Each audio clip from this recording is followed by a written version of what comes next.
Hello students, good morning. बच्चों, last video lecture number 25 तक अपन ecology वाली यूनिट में chapter number 15 biodiversity and conservation complete कर चुके हैं। इस वीडियो लेक्चर में आपकी इकोलॉजी वाली यूनिट का जो लास्ट चैप्टर है, एनवायरमेंटल इश्यूज, चैप्टर नंबर 16, ये बच्चों अपन स्टार्ट करने वाले हैं। ठीक है, तो आओ बच्चों अपन स्टडी करते हैं चैप्टर नंबर 16 एनवायरमेंटल इश्यूज। देखो बच्चों, बेसिकली इस चैप्टर में अपने को पोल्यूशन की बात करनी है। ठीक है, पोल्यूशन क्या है, पोल्यूटेंट्स क्या है, कौन कौन से टाइप के पोल्यूशन होते हैं, और कुछ important effect like green house effect है, ओजोन डिपल्शन, इन सब के बारे में बच्चों अपने को इस चैप्टर में पढ़ना है। तो फर्स्ट ऑफ ऑल तो अपन ये देखते हैं कि थीम क्या है। देखो बच्चों, लास्ट 100 ईयर्स में ह्यूमन पॉपुलेशन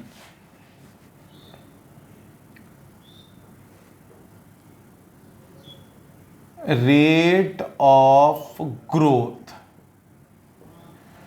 ये बच्चों बहुत ही ज्यादा हाई, या अपन ऐसा कह सकते हैं कि लास्ट 100 ईयर में जो ह्यूमन पॉपुलेशन है वो उसकी एनॉर्मस ग्रोथ हुई है, बहुत ज्यादा ह्यूमन पॉपुलेशन की ग्रोथ हुई है। अब इसकी वजह से क्या हुआ है बच्चों, हाई पॉपुलेशन ग्रोथ की वजह से इंडिविजुअल्स का नंबर बढ़ गया। अब उसकी वजह से बच्चों demand of food,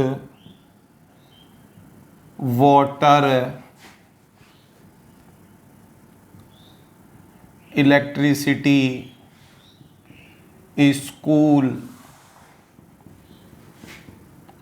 hospital and other requirements. ठीक है, इनकी डिमांड्स बच्चों बहुत ही ज्यादा क्या हो गई, इंक्रीज हो गई। भाई सिंपल सी बात है, अगर पॉपुलेशन बढ़ेगी तो उस बढ़ी हुई पॉपुलेशन को इन सब चीजों की जरूरत पड़ेगी, तो उसकी वजह से बच्चों इन सब चीजों की डिमांड बढ़ गई, और डिमांड बढ़ने की वजह से प्रेशर ऑन नेचुरल रिसोर्सेज पर बच्चों क्या पड़ा, बहुत ज्यादा प्रेशर पड़ा, और उस प्रेशर की वजह से डिग्रेडेशन ऑफ नेचुरल रिसोर्सेज का क्या हुआ बच्चों, डिग्रेडेशन हुआ, और साथ साथ एनवायरमेंटल पोल्यूशन क्या क्रिएट हुआ बच्चों, एनवायरमेंटल पोल्यूशन। तो सीधा सा फंडा है कि जो पॉपुलेशन इंक्रीज हुई है उस पॉपुलेशन की वजह से वाटर, फूड है, रोड, इलेक्ट्रिसिटी, हॉस्पिटल, स्कूल और भी बहुत दूसरी सारी कमोडिटीज हैं जिनकी रिक्वायरमेंट बढ़ गई, और उस डिमांड की वजह से बच्चों नेचुरल रिसोर्सेज पर प्रेशर पड़ा, जिसकी वजह से डिपल्शन हुआ, डिग्रेडेशन हुआ नेचुरल रिसोर्सेज का, और एनवायरमेंट क्या हो गया, पोल्यूटेड हो गया। क्लियर। अब देखो, एक तरफ है डेवलपमेंट और एक तरफ है बच्चों नेचुरल रिसोर्सेज को प्रोटेक्ट करना, बायोडाइवर्सिटी को प्रोटेक्ट करना। तो ये दोनों चीजें चलेंगी तो पैरेलल। अपनी कोशिश क्या रहनी चाहिए कि जो डेवलपमेंट का प्रोसेस है वो भी फ्लो में रहना चाहिए। ठीक है, तो डेवलपमेंट प्रोसेस कंटिन्यू रहना चाहिए, बट नेचुरल रिसोर्सेज का जो यूटिलाइजेशन है वो प्रोटेक्टेड रहना चाहिए। इस तरीके से यूटिलाइजेशन होना चाहिए नेचुरल रिसोर्सेज का कि डेवलपमेंट का प्रोसेस भी चलता रहे और एनवायरनमेंट का पोल्यूशन भी ना हो।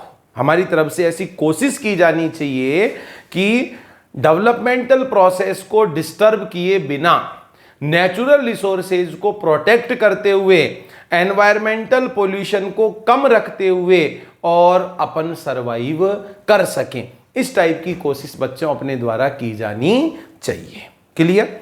अब अपने को पढ़ना है what is pollution.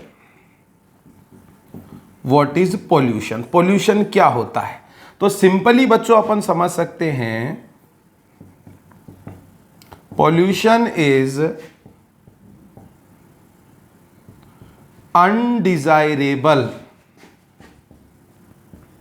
changes. Pollution is undesirable changes in physical, chemical and biological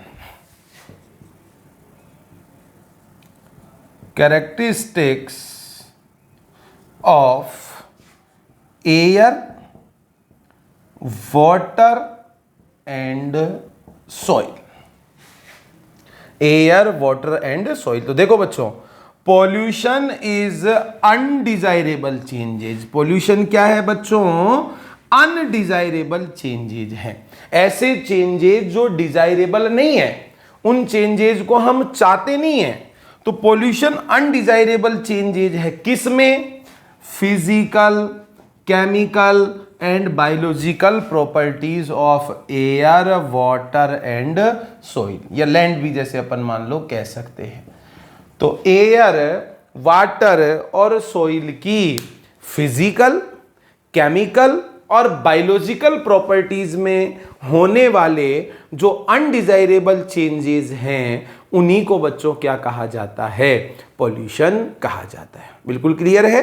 ये तो हो गई बच्चों पॉल्यूशन की डेफिनेशन। सेकंड अपन देखें,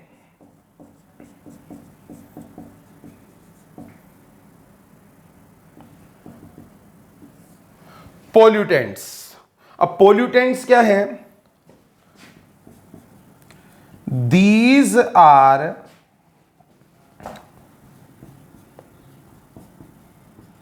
substances, chemicals, factors. These are substances, chemical factors for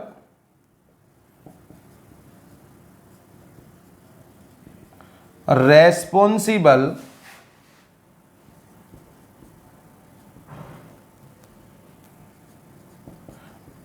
undesirable changes. Clear?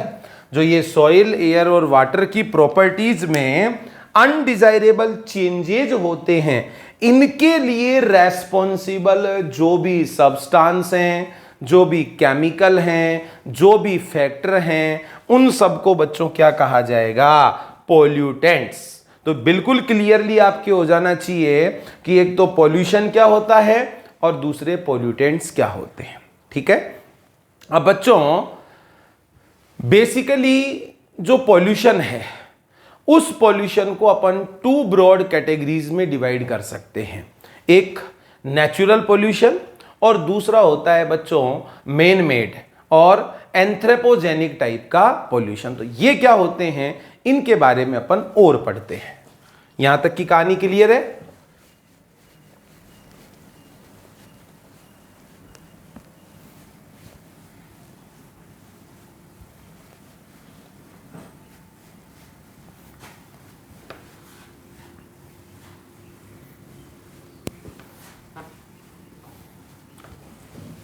देखो बच्चों,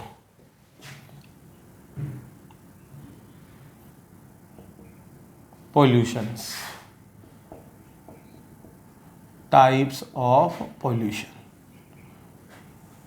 बेसिकली टू कैटेगरी में अपन डिवाइड कर सकते हैं। First is natural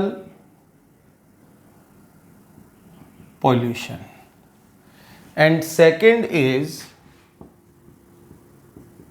man-made or anthropogenic pollution। अब देखो बच्चों, नाम से ही पता चल रहा है नेचुरल पोल्यूशन, ठीक है, no role of human activities. Human activities का कोई रोल नहीं होता है। Pollution due to natural reasons, natural reasons की वजह से पोल्यूशन क्रिएट होता है। जैसे कुछ एक अपन बच्चों एग्जाम्पल देखें नेचुरल पोल्यूशन के लिए जो रेस्पॉन्सिबल रीजन है। देखो बच्चों, release of methane by cattles and paddy fields. Paddy field से और कैटल से क्या चीज रिलीज होती है बच्चों? Methane. Second, dust storm. Third, volcanic eruptions. Fourth, soil erosion. Fifth, ultraviolet rays. Ultraviolet rays, ये बच्चों कुछ रीजन्स हो जाएंगे जिनकी वजह से एनवायरमेंट नेचुरली क्या होता है? पोल्यूटेड होता है। और टोटल एनवायरमेंटल पोल्यूशन का अप्रॉक्स 99.95 अप्रॉक्स 99 एक मिनट रुको बच्चों, अप्रॉक्स 99.95% क्या होता है? ये नेचुरल पोल्यूशन होता है। आगे बात समझ में? मैन मेड या एंथ्रोपोजेनिक पोल्यूशन की बात अपन करेंगे तो इसके लिए बच्चों role of human activities, human activities इसके लिए रेस्पॉन्सिबल होती है।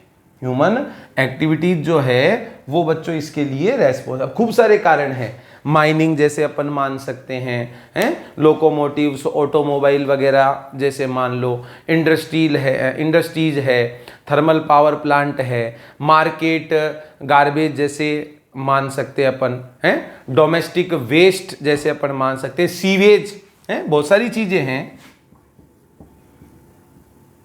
सीवेज। इसके अलावा livestock waste,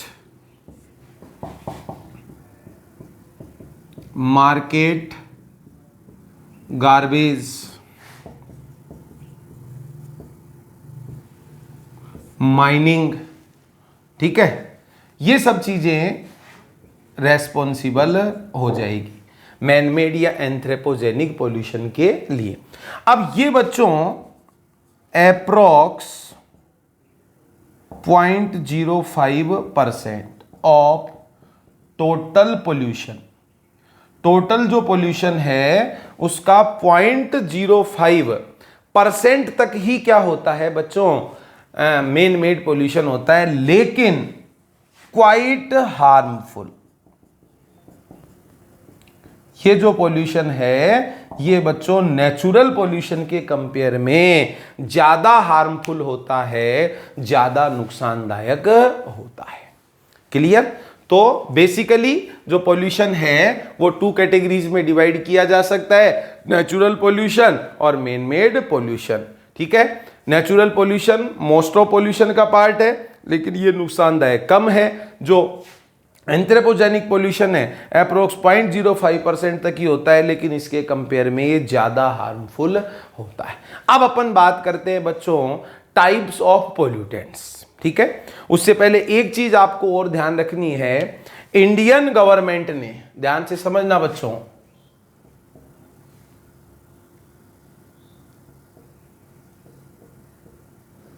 environment protection act ये भी लागू किया है बच्चों 1986 में। ठीक है, एनवायरमेंटल पोल्यूशन को कम किया जाए, जो भी रीजन्स है उनको ध्यान में रखा जाए। इस चीज के लिए एनवायरमेंट प्रोटेक्शन एक्ट भी इंडियन गवर्नमेंट ने लागू किया है 1986 में। अब बच्चों अपन बात करते हैं पॉल्यूटेंट्स के टाइप की।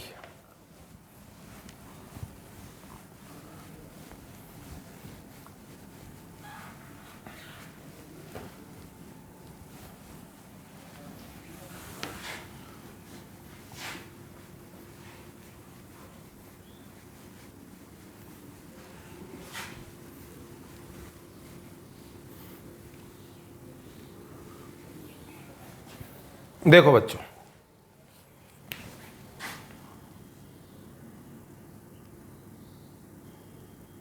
टाइप्स ऑफ पोल्यूटेंट्स, और बच्चों टाइप बताने के लिए कोई ना कोई बेसिस होना चाहिए, कुछ बेसिक होना चाहिए जिसके अकॉर्डिंग टाइप बताए जाए।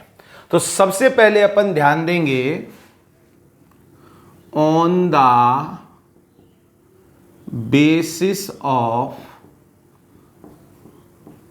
unchanged or changed nature, on the basis of unchanged or changed nature। इसको अगर ध्यान में रखें तो pollutants are of 2 type,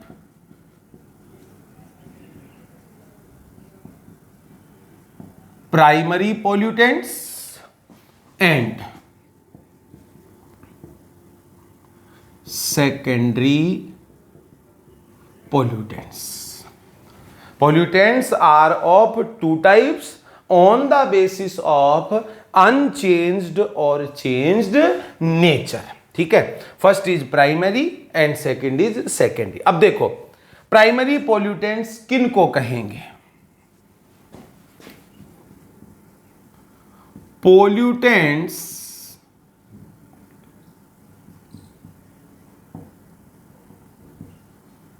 persist in the form in which passed or released in the environment. Pollutants persist in the form in which passed or released in the environment. Environment में जिस form में, जिस रूप में pollutant पास किए जाते हैं, छोड़े जाते हैं, रिलीज किए जाते हैं, वो बच्चों उसी फॉर्म में बने रहते हैं। ये आपको ध्यान रखना है।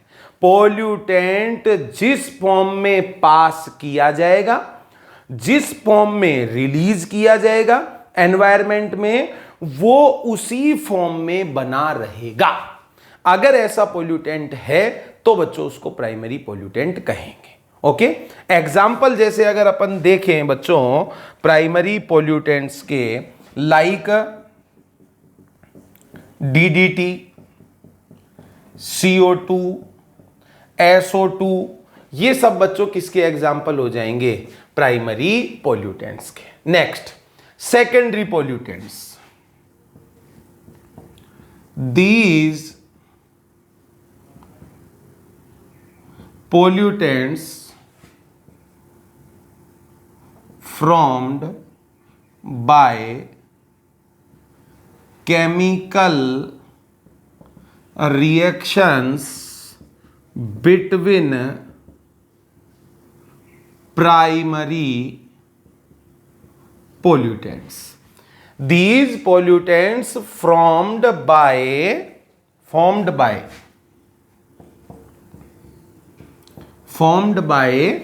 chemical reactions between primary pollutants. Primary pollutants react करके जिन पोल्यूटेंट्स को बनाएंगे वो कहलाएंगे बच्चों सेकेंडरी पोल्यूटेंट। अब अगर अपन मान लो एग्जाम्पल देखें, ठीक है, जैसे नाइट्रोजन ऑक्साइड्स और हाइड्रोकार्बन, नाइट्रोजन ऑक्साइड्स और हाइड्रोकार्बन ये रिएक्ट करते हैं, react in the presence of sunlight. अब बच्चों ये नाइट्रोजन ऑक्साइड्स, हाइड्रोकार्बन ये सब क्या हैं? Primary pollutants. क्या है बच्चों? ये प्राइमरी पोल्यूटेंट्स। अब ये नाइट्रोजन ऑक्साइड और हाइड्रोकार्बन जैसे प्राइमरी पोल्यूटेंट रिएक्ट कर रहे हैं किसकी प्रेजेंस में? सनलाइट की प्रेजेंस में। और क्या बना रहे हैं? O3, ओजोन और PN, परऑक्सी एसाइल नाइट्रेट। तो बच्चों ये ओजोन, परऑक्सी एसाइल नाइट्रेट ये क्या है बच्चों? Secondary pollutants.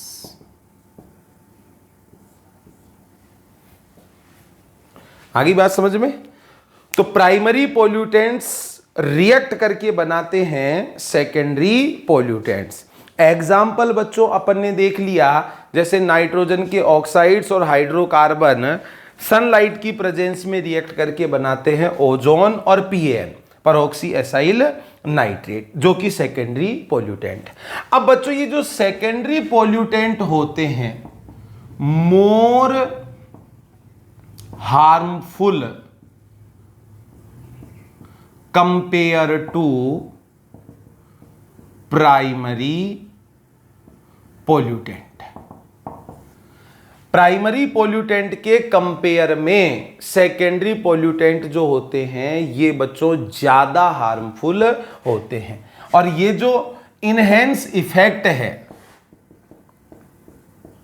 इनहेंस इफेक्ट कि भाई हार्मफुल इफेक्ट जो है वो क्या हो गया? इनहेंस हो गया। इस चीज को कहा जाता है बच्चों, अच्छी तरह से ध्यान रखना, सिनर्गिज्म। क्या कहते हैं इसको? सिनर्गिज्म। प्राइमरी पोल्यूटेंट्स रिएक्ट करके सेकेंडरी पोल्यूटेंट बनाते हैं। Secondary pollutants are quite harmful compare to primary pollutants and this enhance effect known as synergism. इस इनहेंस इफेक्ट को क्या कहा जाएगा बच्चों? सिनर्गिज्म कहा जाएगा। तो यहां पर कंप्लीट होते हैं पोल्यूटेंट्स के टाइप, किस बेस पर? अनचेंज और चेंज नेचर की बेस पर। ये जैसे रिलीज किए जाते हैं उसी फॉर्म में परसिस्ट रहते हैं, और ये बच्चों केमिकली रिएक्ट करते, प्राइमरी पोल्यूटेंट्स केमिकली रिएक्ट करके सेकेंडरी पोल्यूटेंट बना देते हैं। अब फिर अपन देखते हैं types of pollutants on the basis of nature and quantity. Nature के बेस पे और क्वांटिटी के बेस पर भी बच्चों पोल्यूटेंट्स टू टाइप्स के होते हैं। First is qualitative and second is quantitative. First is qualitative and second is quantitative. तो देखो बच्चों, types of pollutants on the basis of nature और क्वांटिटी, नेचर और क्वांटिटी के बेस पर पोल्यूटेंट्स जो होते हैं ये बच्चों टू टाइप्स के होते हैं। Okay, first is qualitative pollutants and second is quantitative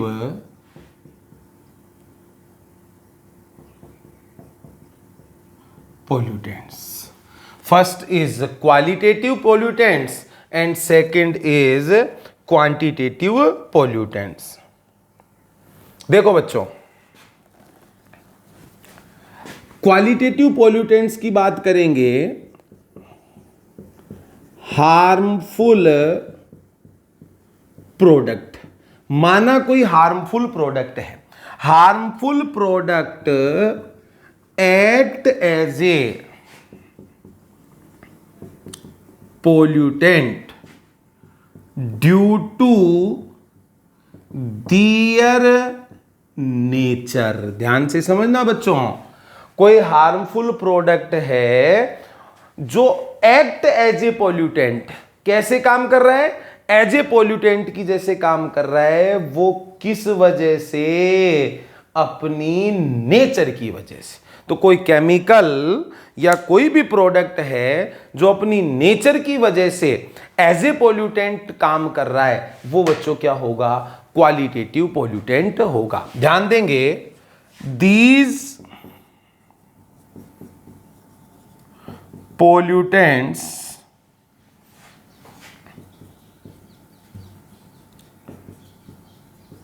naturally not found in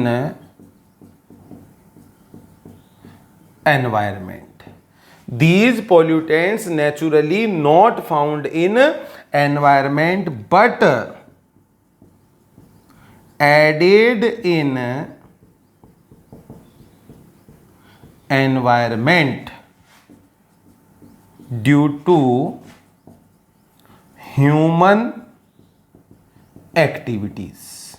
human activities के द्वारा एनवायरमेंट में ऐड करवाए जाते हैं। नेचुरली बच्चों ये एनवायरमेंट में प्रेजेंट नहीं होते हैं।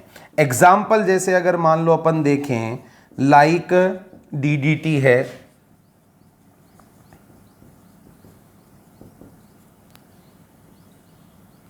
Fungicides, herbicides,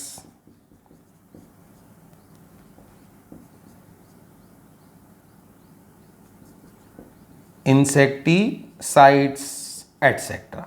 DDT, fungicide, herbicide, insecticide, ये जो सब केमिकल हैं ये बच्चों क्वालिटेटिव पोल्यूटेंट्स के एग्जाम्पल है जो नेचुरली प्रेजेंट नहीं होते हैं, ह्यूमन एक्टिविटीज से ऐड होते हैं। ठीक है। सेकंड देखो, क्वांटिटेटिव पोल्यूटेंट्स। अब क्वांटिटेटिव पोल्यूटेंट्स किन को कहेंगे, these substances act as a pollutant. These substances act as a pollutant when their concentration reach beyond a threshold concentration. ये बच्चों ऐसे पोल्यूटेंट होते हैं जो एज ए पोल्यूटेंट काम तब करेंगे क्वांटिटी के बेस पे। देखो, these substances act as a pollutant when their concentration reach beyond a threshold concentration. जब उनकी कंसंट्रेशन या अमाउंट एक गिवन थ्रेशोल्ड कंसंट्रेशन से ज्यादा हो जाएगी, उसके बाद ही वो एज ए पोल्यूटेंट काम करेंगे। अदरवाइज बच्चों नॉर्मल कंसंट्रेशन में वो एज ए पोल्यूटेंट काम नहीं करेंगे। क्लियर? जैसे एग्जाम्पल अगर अपन देखें, कार्बन मोनोऑक्साइड, ठीक है, carbon dioxide, nitrogen oxides,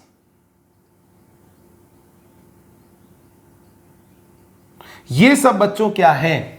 quantitative pollutants हैं, जो एज ए पोल्यूटेंट काम करते हैं अपनी क्वांटिटी की वजह से। जब उनकी क्वांटिटी ज्यादा होती है तब ही वो एज ए पोल्यूटेंट काम करते हैं, अदरवाइज वो एज ए पोल्यूटेंट काम नहीं करते हैं। तो बच्चों नेचर और क्वांटिटी के बेस पर पोल्यूटेंट 2 टाइप के होंगे, वो अपन ने डिस्कस कर लिए। अब डिग्रेडेबल है कि नहीं है, अपने आप ऑटोमेटिकली या माइक्रो ऑर्गेनिज्म के थ्रू पोल्यूटेंट डिग्रेड होते हैं कि नहीं होते, इस चीज को अगर ध्यान में रखते हैं तो भी बच्चों पोल्यूटेंट्स जो होंगे वो 2 टाइप के होंगे, डिग्रेडेबल और नॉन डिग्रेडेबल। तो अब अपन देखते हैं बच्चों डिग्रेडेबिलिटी के according.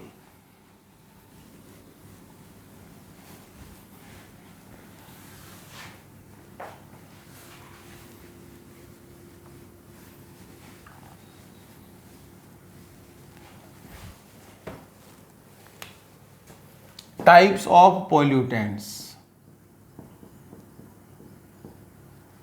according to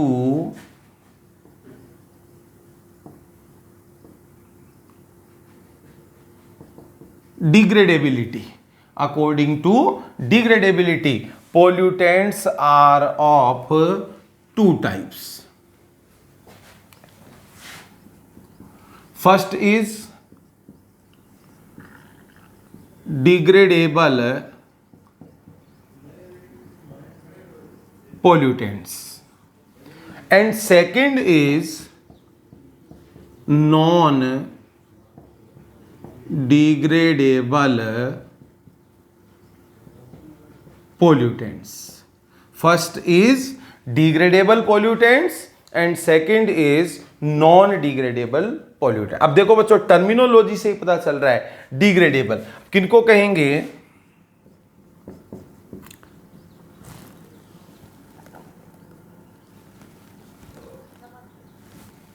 these pollutants degrade automatically or due to activity of microorganism। या तो नेचर में एनवायरनमेंट में ऑटोमेटिकली डिग्रेड हो जाएंगे या फिर माइक्रो ऑर्गेनिज्म की एक्टिविटी से क्या हो जाएंगे, डिग्रेड हो जाएंगे। इनको कहा जाएगा बच्चों डिग्रेडेबल पोल्यूटेंट्स। एग्जाम्पल जैसे अपन देखें sewage, market garbage, livestock waste, ये सब बच्चों किस कैटेगरी में आएंगे, डिग्रेडेबल पोल्यूटेंट्स की कैटेगरी में आएंगे। और ये जो डिग्रेडेबल पोल्यूटेंट्स जो होते हैं ये बच्चों लेस हार्मफुल होते हैं। क्यों? क्योंकि ये अपना ज्यादा हार्मफुल इफेक्ट छोड़ ही नहीं पाएंगे, क्योंकि थोड़े टाइम के बाद या तो अपने आप डिग्रेड हो जाते हैं या माइक्रो ऑर्गेनिज्म की एक्टिविटी से डिग्रेड। नॉन डिग्रेडेबल पोल्यूटेंट्स किनको कहा जाएगा, these pollutants not degraded automatically or microbial activity। Automatically और माइक्रोबियल एक्टिविटी से ये डिग्रेड नहीं होते हैं, जिसकी वजह से अमाउंट और इनकी कंसंट्रेशन रेगुलर इंक्रीजेज। इनका अमाउंट या इनकी कंसंट्रेशन रेगुलर क्या होती जाती है बच्चों? इंक्रीज होती जाती है। और quite harmful compare to degradable pollutants. Degradable pollutants के कंपेयर में बच्चों ये ज्यादा हार्मफुल होते हैं। जैसे एग्जाम्पल अपन देखें, डीडीटी है, बीएचसी है, एम्प्टी केन्स, ग्लासवियर, ठीक है, डीडीटी, एम्प्टी केन्स, बीएचसी हैं, ग्लासवियर हैं, प्लास्टिक बैग्स, ये सब बच्चों किस कैटेगरी में आएंगे? नॉन डिग्रेडेबल पोल्यूटेंट्स की कैटेगरी में आएंगे।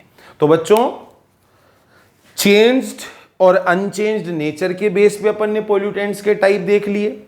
सेकंड, नेचर और क्वालिटी के बेस, नेचर और क्वांटिटी के बेस पे। और third, according to degradability, pollutants are of two type, degradable and non degradable. यहां तक की स्टडी कंप्लीट कर चुके हैं।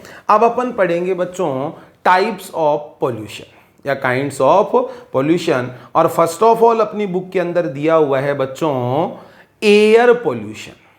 एयर पोल्यूशन, तो एयर पोल्यूशन के बारे में अपन सबसे पहले पढ़ते हैं।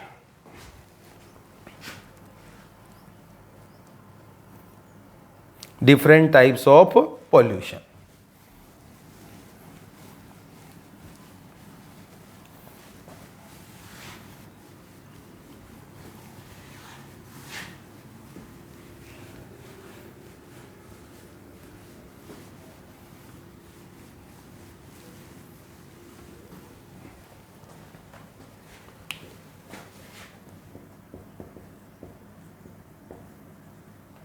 Different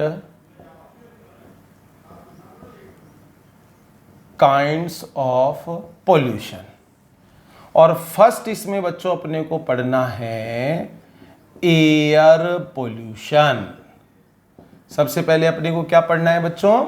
air pollution. देखो एयर जो है वो एयर असेंशियल है for respiratory activities of all living beings. तो first of all air is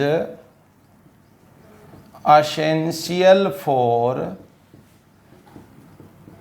respiratory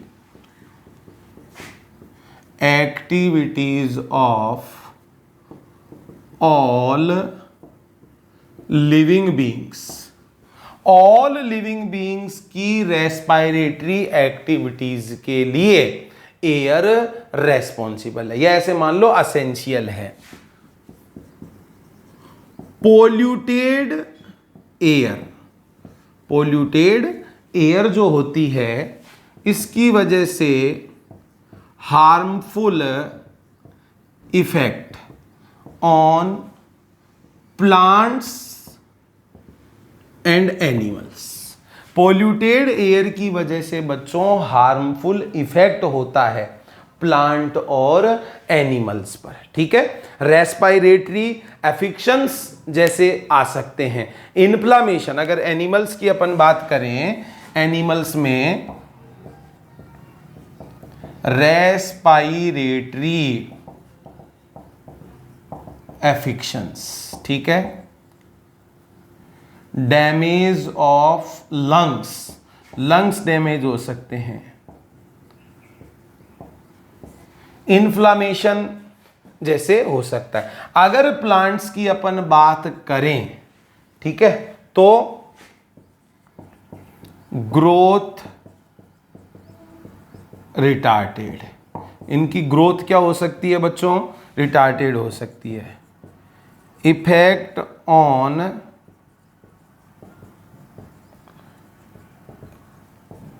reproduction and development, reproduction और डेवलपमेंट पर इफेक्ट हो सकता है। और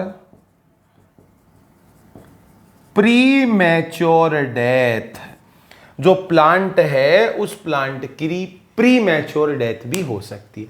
तो बच्चों अपन खूब अच्छी तरह से जानते हैं कि एयर जो है वो एयर असेंशियल है, ठीक है, सभी लिविंग बीइंग्स की रेस्पिरेटरी एक्टिविटीज के लिए। अब सपोज वो एयर ही पॉल्यूटेड है जो रेस्पिरेटरी एक्टिविटीज के लिए रेस्पॉन्सिबल है, तो पॉल्यूटेड एयर जो होगी वो हार्मफुल इफेक्ट डालेगी सभी प्लांट और एनिमल्स पर। एनिमल्स के जैसे मान लो लंग डैमेज हो सकते हैं, रेस्पिरेटरी एफेक्शंस हो सकते हैं, इन्फ्लामेशन हो सकता है।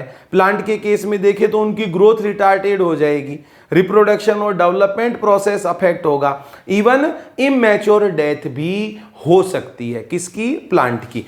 अब बच्चों जो ये हार्मफुल इफेक्ट है एयर पोल्यूशन का, वो किन किन चीजों पर डिपेंड करता है, ध्यान से समझेंगे बच्चों।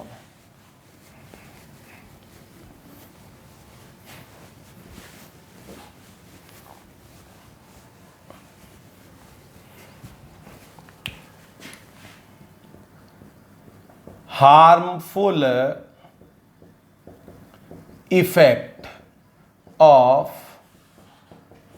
air pollution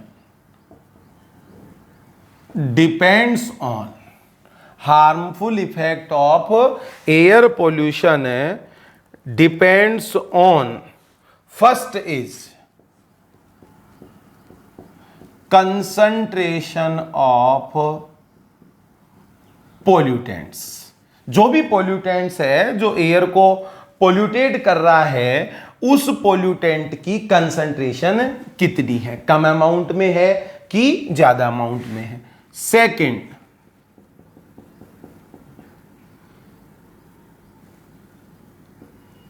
exposure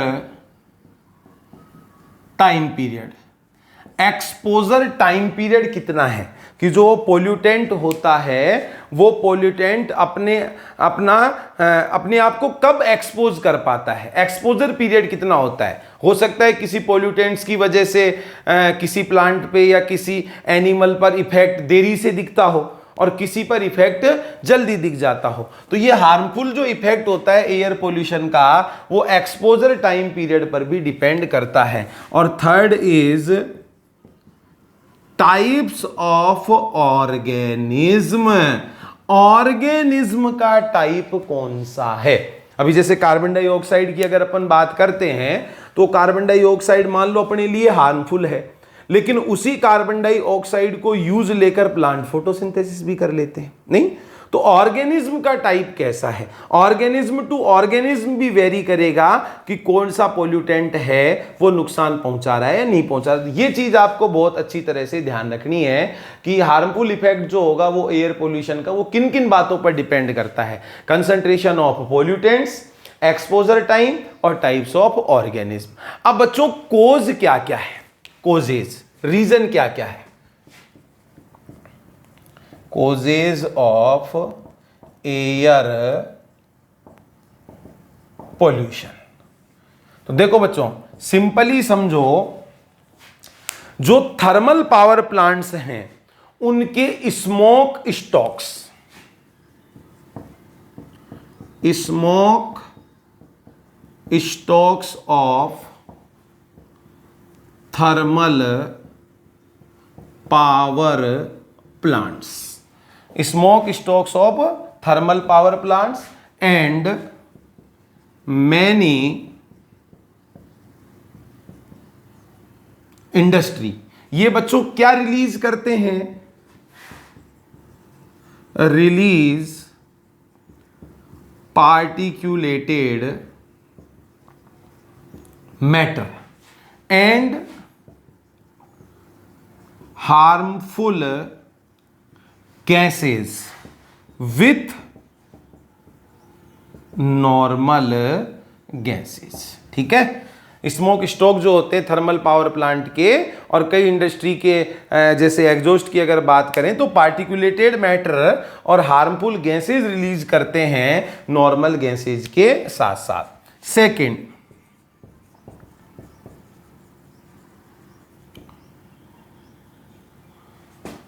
automobiles and locomotive vehicles.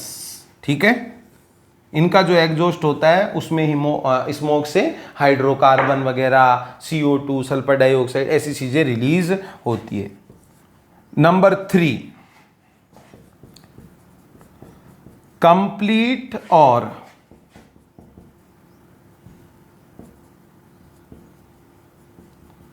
Incomplete consumption of fossil fuel. ठीक है, कंप्लीट और इनकम्प्लीट जो कंजप्शन होता है फॉसिल फ्यूल का, उसकी वजह से भी बच्चों एयर पोल्यूशन होता है। और साथ साथ नेचुरली भी, अभी जैसे नेचर के अकॉर्डिंग जैसे मान लो देखें पोलन ग्रेन्स हैं। ठीक है, इसके अलावा बच्चों